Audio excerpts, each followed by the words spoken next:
Yeah, I think this is going to cut to the heart of maybe some problems you had. And what I think is going to be where people find success moving forward is this idea of consistency, which leads into hospitality. But consistency is more important than anything else. Like, is the property clean? Does everything work? Those are my two tenets of when they arrive, is it clean? And does everything work? If you don't do those two things, nothing else matters. You don't get to go and ask them for a 5-star review. It's not even possible. Yeah, So sure. being consistent in those areas, no matter full management, flat rate, co-host, whatever you're doing, you have to be consistent in it. So whatever that property plan looks like has to lead to consistency. So Paul, you texted me like, hey, should I do this wood burning sauna? The answer is no, because the level to which you're going to have to spend to be consistent to provide that experience, it's not going to happen, right? So you're going to find yourself in a cycle of like, hey, we're good. It breaks down, we're bad.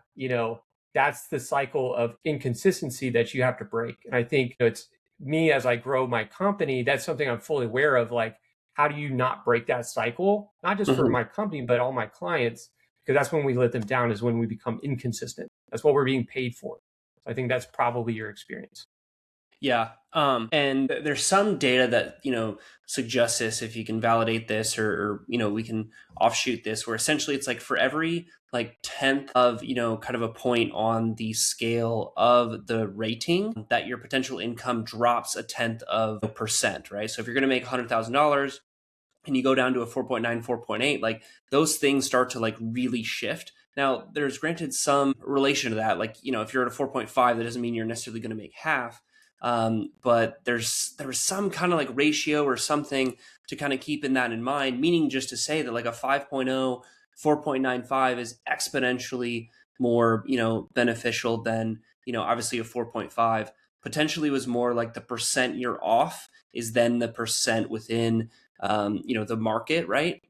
As you're Mm-hmm. looking at, the sliding scale. But regardless of what it is, it truly is really super important to even just be seen, let alone be clicked, let alone be potentially, if there's dates, let alone be booked to then provide that experience. So there are those types of things, and it is kind of like an SEO, piece, which is why doing different channels is important. But to, this idea of some of these amenities, like your then thought is kind of systematize and keep sort of the same amenities that are going to be consistent and work, not just that are random and look good. Well, I think we got to look beyond the numbers and beyond the feelings of, how do I set these properties up for success to which, ongoing maintenance is going to be bearable. If I know that a property is struggling, the worst thing I could do is like, hey, let's go do this one-off amenity that we can't take care of.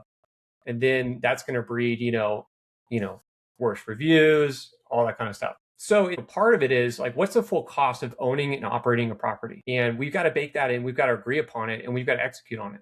Because, if the clean is not on par, if, the lawn care, the pool care is not on par, then nothing's going to work.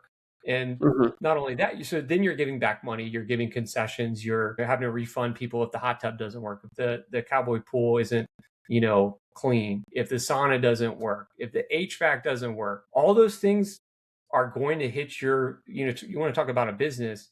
That's where really you're winning or losing over the course of a year or two is, you know, what does your maintenance look like? Can we do that preventatively so we can prevent the Saturday, 4th of July weekend emergency HVAC trip? That's going to cost, right? And you're Mhm. going to have to give 30% back on probably your biggest booking of the year. That's the kind of stuff that, why consistency matters so much, because that's where it leads to is the bad reviews, the concessions, and overall that the hopelessness of being a real estate investor is that's where it gets really depressing quickly.